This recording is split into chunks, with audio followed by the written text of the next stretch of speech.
Hello students, our today's topic is energy stored in a capacitor. आज हम पढ़ेंगे कि किसी कैपेसिटर में कितनी एनर्जी स्टोर हो सकती है और वो एनर्जी कहाँ से आती है। As we know, capacitor is a device which is used to store electric energy और charge. So let's start our topic, energy stored in a capacitor. Student, जब हम किसी कैपेसिटर को किसी बैटरी से अटैच करते हैं, जो बैटरी कैपेसिटर को चार्ज करने के लिए उसे कुछ चार्ज प्रोवाइड करती है। सपोज हम जो प्लेट बैटरी के पॉजिटिव टर्मिनल से जोड़ रहे हैं तो वो पॉजिटिवली चार्ज हो जाती है जब बैटरी उसे कुछ चार्ज पॉजिटिव का प्रोवाइड करती है। बट बैटरी उसे और ज़्यादा चार्ज देना चाहती है, बट प्लेट पे जो चार्ज है वो बैटरी से आने वाले चार्ज को रिपेल करता है, जिसकी वजह से बैटरी को फर्दर चार्ज देने के लिए एक वर्क डन करना पड़ता है। वो जो वर्क डन बैटरी को करना पड़ता है, वही वर्क डन कैपेसिटर में एनर्जी की फॉर्म में स्टोर हो जाता है। तो स्टूडेंट्स, हम क्या फाइंड कर रहे हैं? वो वर्क डन फाइंड कर रहे हैं जो इस बैटरी को, इस चार्ज को, इस कैपेसिटर को देने में करना पड़ रहा है। This is our capacitor. इसमें हम दो प्लेट्स दिखा रहे हैं, जिसमें जो बैटरी है वो कोई क्यू चार्ज इस कैपेसिटर को दे रही है। अगर ये फर्दर चार्ज देना चाहे तो इस बैटरी को कुछ वर्क डन करना पड़ेगा, यही इस कैपेसिटर में एनर्जी की फॉर्म में स्टोर हो जाएगा। So to charge the capacitor,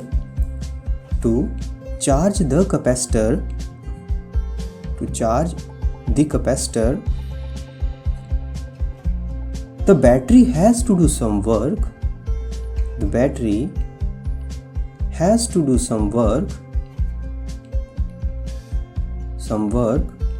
And this work done is stored as energy of the capacitor, and this work done is stored as energy of the capacitor,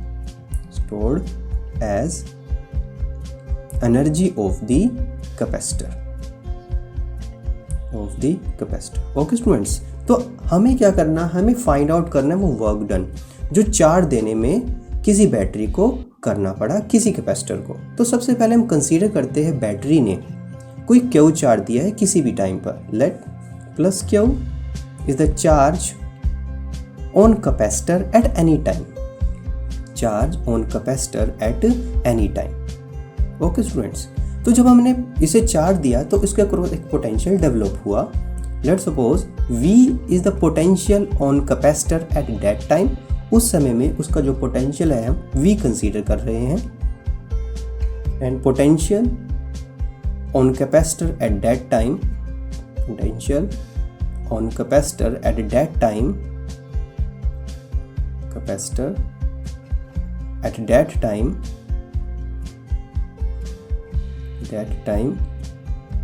Now, as we know, Q is equal CV। हमें पता है जब हम किसी भी capacitor को charge देंगे वो उसके अंदर स्टोर होगा। तो वो एक्स्ट्रा वर्क डन किस तरह से कैलकुलेट होगा? सबसे पहले हम चार्ज का फॉर्मूला बना लेते हैं। Q is equal CV as per the formula of capacitance, और V is equal Q by C। Okay students, तो हम कह रहे हैं कि हमें चार्ज देना है, फर्दर चार्ज देना है। लेट्स अब हम क्यू चार्ज दे चुके हैं प्लस स्मॉल क्यू। नाउ हम डी क्यू चार्ज और देना चाहते हैं, तो हमें थोड़ा सा वर्क डन और करना पड़ेगा। तो वो फॉर्मूला हम कहाँ से फाइंड आउट कर सकते हैं? क्योंकि हमें चार्ज प्रोवाइड करना है बैटरी से कैपेसिटर तक। तो हमें एक फॉर्मूला बताया है कि अगर हम चार्ज इनिशियली दे रहे हैं क्यू, तो डी क्यू चार्ज देने के लिए हम स्मॉल वर्क डन जो फाइंड करने वाले हैं हम पोटेंशियल के फॉर्मूले से फाइंड कर सकते हैं। So, work done in giving charge dq,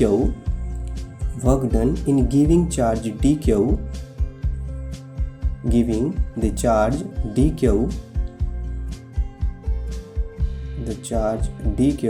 to capacitor, क्योंकि चार्ज छोटा देना है तो वर्क डन भी कम ही करना पड़ेगा। बट जनरल फॉर्मूला, जिस फॉर्मूला की मैं बात कर रहा हूँ, वो जनरल फॉर्मूला क्या है? एक्चुअली हमने पढ़ा है पोटेंशियल की डेफिनेशन में जो V होता है वो W अपॉन Q होता है, that is W upon Q। But हम चार्ज DQ देना चाहते हैं, थोड़ा चार्ज, तो हमें थोड़ा ही वर्क डन करना पड़ेगा, दैट इज DW। तो यहाँ से मैं DW फाइंड कर सकता हूँ, DW which is V into D Q. तो मैं इस फॉर्मूला को यूज कर सकता हूँ, that is the work done in giving small charge D Q, that's the work done in giving charge D Q to the capacitor D W which is V into D Q. But हमने V का एक formula बनाया है, V is equal to Q by C, Q by C which is Q divided by C into D Q. But हम further और charge देना चाहते हैं। फर्दर हम कितना चार्ज दे सकते हैं? मैक्सिमम बैटरी जितना चार्ज दे सकती है। तो पहले अभी क्यू दिया था, उसके बाद हमने डी क्यू दिया, और मैक्सिमम ये कितना जा सकता है? सपोज करो ये मैक्सिमम जो है कैपिटल क्यू तक जा सकता है। और मिनिमम बैटरी कितना चार्ज दे सकती है? मिनिमम वो 0 दे सकती है, वो चार्ज दे ही ना। तो ये एक लिमिट बन गई है 0 से मैक्सिमम क्यू। तो हम यही लिमिट के अंडर वर्क डन फाइंड करने वाले हैं कि टोटल वर्क डन कितना होगा। Total work done in giving a charge Q to the capacitor, total work done in giving a charge Q to capacitor. Okay student, तो हमें limit पता है चार्ज की, कम से कम कितना हो सकता है, मैक्सिमम कितना। तो हम इंटीग्रेशन कर सकते हैं Q upon C into D Q. Limit is from 0 to capital Q, 0 to capital Q. Battery capital Q maximum charge दे सकती है, और डब्ल्यू क्योंकि 1 अपॉन सी कॉन्स्टेंट है, क्यू डी क्यू वो बाहर आ गया, तो लिमिट 0 से क्यू। और बाय इंटीग्रेशन सॉल्व करते हैं, क्यू का इंटीग्रेशन क्यू स्क्वायर बाय 2 हो जाएगा। लिमिट क्या आएगी? लिमिट आएगी 0 से क्यू। नाउ पुटिंग लिमिट, और W is equal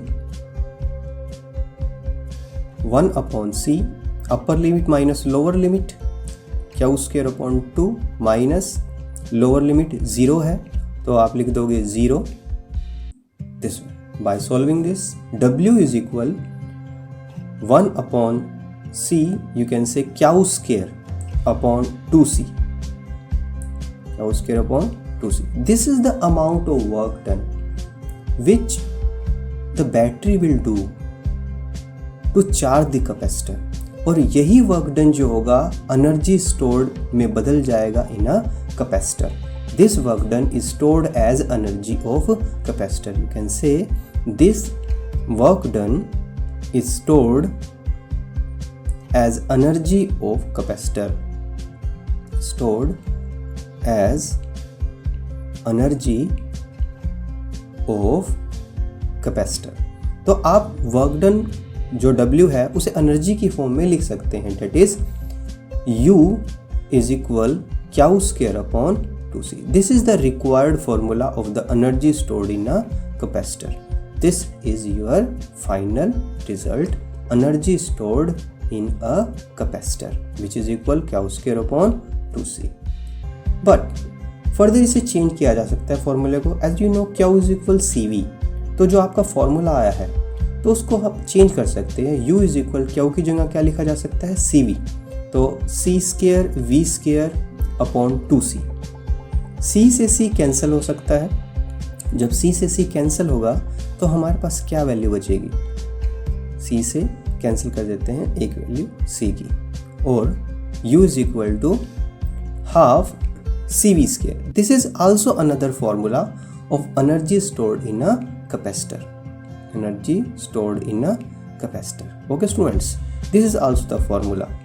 Also, as we know, C is equal Q by V, Q by V, C is equal Q by V. Therefore, इससे भी एक और फॉर्मूला बनाया जा सकता है। तो एनर्जी, क्योंकि देखो जो वर्क डन का फॉर्मूला वही एनर्जी का फॉर्मूला है, तो एनर्जी में जहाँ C लिखा है उसको भी चेंज किया जा सकता है। Therefore U is equal to Q square upon 2c। C की जगह आ गया Q बाय V, Q ऊपर चल जाएगा V। एक Q से एक Q कैंसिल कर सकते हो, एक Q से एक Q पावर कैंसिल कर देते हैं, एक Q रह जाए, दिस वन, एक Q यहाँ रह गया, एक पावर कैंसिल होगी, तो आपके पास बना हाफ QV। सो स्टूडेंट्स, हमारे पास 3 फॉर्मूलाज आ चुके हैं energy stored in a capacitor. आप रिक्वायरमेंट के अकॉर्डिंग डिफरेंट जगह पर इन्हें यूज़ करोगे। जैसे ये फॉर्मूला हम तब यूज़ करेंगे जहाँ दोनों वैल्यू गिवन है। ओके स्टूडेंट्स, तो जहाँ पर चार्ज कांस्टेंट रहता है तो वहाँ चार्ज की वैल्यू, ये वाली वैल्यू तब यूज़ करेंगे जब चार्ज कांस्टेंट हो, that is in series combination, क्योंकि चार्ज सीरीज में सेम रहता है। ये फॉर्मूला यूज़ करेंगे इन पैरेलल कॉम्बिनेशन, क्योंकि पैरेलल में वी पोटेंशियल सेम रहती है। Okay student, this is the energy stored in a capacitor. Now the topic is energy stored in capacitor in series. अगर बहुत सारे कैपेसिटर्स सीरीज में जुड़े हो, हम एग्जांपल के लिए 3 कैपेसिटर्स कंसीडर कर लेते हैं। Energy stored in capacitors in series, that is जब सीरीज में कैपेसिटर्स जुड़े हो तो उनकी टोटल एनर्जी कैसे फाइंड की जा सकती है। Energy stored in capacitors in series. Okay students, तो एज वी नो, जब सीरीज में कैपेसिटर्स को जोड़ा जाता है तो उनकी इक्विवेलेंट कैपेसिटेंस का फॉर्मूला क्या बनता है।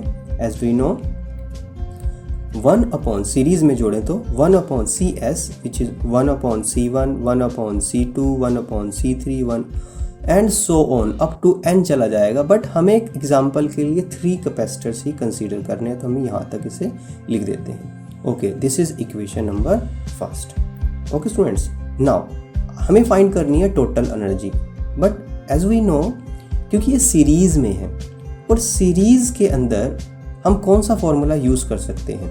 हम वो फॉर्मूला यूज़ करेंगे जिसके अंदर चार्ज कांस्टेंट रहेगा।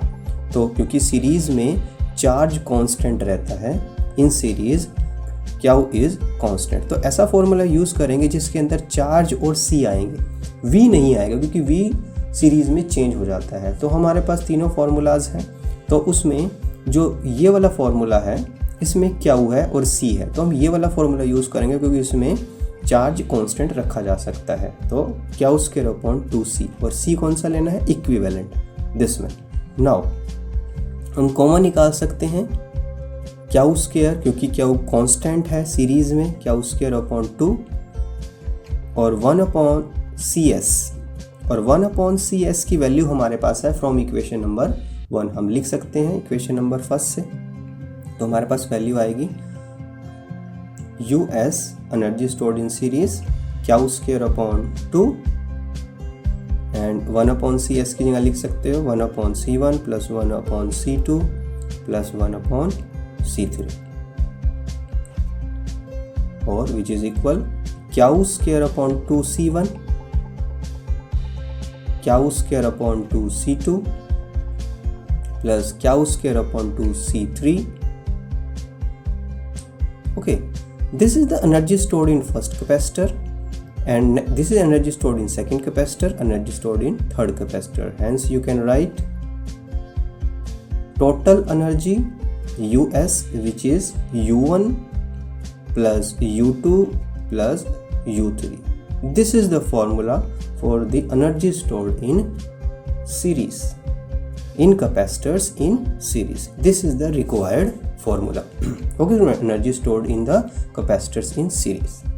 Now the energy stored in capacitors in parallel. अगर capacitors parallel में जुड़े हों तो उनमें total energy का formula क्या बनेगा, energy stored in capacitors in parallel। तो पैरेलल में अगर कैपेसिटर्स जुड़े हैं तो टोटल एनर्जी का फॉर्मूला क्या बनेगा in parallel. Okay students, as we know, अगर कैपेसिटर्स पैरेलल में जुड़े हों तो उनकी इक्विवेलेंट कैपेसिटेंस कैसे फाइंड की जा सकती है। As we know, Cp which is equal C1 plus C2 plus C3, हम 3 कैपेसिटर से ले रहे हैं। This is equation number first. Now the total energy stored, that is total energy इसे आप UP से डिनोट कर सकते हो। बट हम कौन सा फॉर्मूला यूज़ कर सकते हैं एनर्जी स्टोर का, क्योंकि हमें पता है पैरेलल में पोटेंशियल कांस्टेंट रहता है। In parallel combination V is constant, potential constant है। तो हमें ऐसा फॉर्मूला चाहिए जिसके अंदर पोटेंशियल हो और कैपेसिटेंस हो, चार्ज ना हो, क्योंकि चार्ज बदलेगा पैरेलल के अंदर, वो डिफरेंट होगा। This is the formula. इसमें दोनों है बट इसमें C और V है, तो हम ये फॉर्मूला यूज़ करने वाले हैं पैरेलल कॉम्बिनेशन के लिए, this one. Now U energy in parallel which is half Cp V square, इसको Cp लिख सकते हैं। Okay students, now as we know V is constant, half is constant, तो आप कॉमन निकाल सकते हो V स्क्वायर बाय 2, तो ब्रैकेट में बचेगा Cp। ओके, Cp की वैल्यू फ्रॉम इक्वेशन 1 से हमें पता है, U पैरेलल में V square upon 2 Cp, Cp की जगह आ जाएगा C1 plus C2 plus C3। Now from equation first, हमने फर्स्ट इक्वेशन को यूज़ किया है और UP मल्टीप्लाई कर देंगे, half C1 V square, half C2 V square, half C3 V square. This is the energy stored in first capacitor, energy stored in second, energy stored in third. You can write UP U1 plus U2 plus U3. Okay student, this is the energy stored in capacitors in parallel. यही है energy stored in capacitors in parallel. Okay students, so it is very important topic from CBSE point of view. इस पे numerical portion में इसे topic को पूछा जाता है, इस कंसेप्ट को पूछा जाता है। सो स्टूडेंट्स, आज का टॉपिक यही रहेगा। Thank you very much.